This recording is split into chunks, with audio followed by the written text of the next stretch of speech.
இருந்தாலும் பரவாயில்ல, இன்னொரு தடவை சொல்றேன். நீங்க வரும்போது உங்க குடத்துல பானையில தண்ணி இருந்திருக்கும்.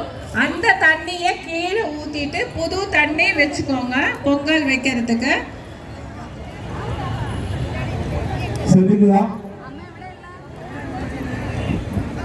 സംസ്കൃതി നിങ്ങളുടെ യോജിക്ക് അടുത്ത് വരും. നിങ്ങളുടെ സൗകര്യാർത്ഥം മാറ്റാൻ പാടില്ല.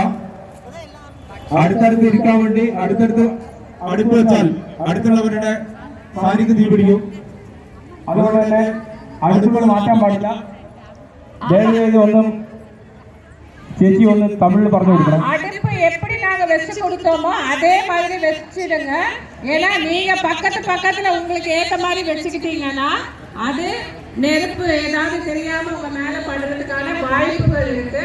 அதனால நாங்க பார்த்து ஒரு 5 அடி 6 அடி தள்ளி வச்சிருக்கோம்.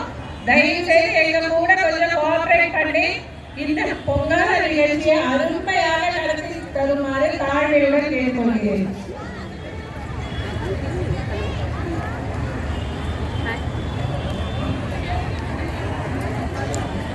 இன்னும் சிறிது நேரத்துல நம்ம சாமி இங்க வந்து பொங்கல் வைக்க ஆரம்பிச்சாரு. அவங்க உங்களுக்கு சொல்லுவாங்க, இங்க இருக்கிறவங்க வந்து உங்களுக்கு அந்த அடுப்பை மூட்டி தருவாங்க. அதுக்கப்புறம் நீங்க வைக்க ஆரம்பிக்கலாம். சார் நமஸ்தே. ആശീർവാദ അമ്പലത്തിൽ തിരുവനന്തപുരത്ത് പോയി പൊങ്കാല അർപ്പിക്കാൻ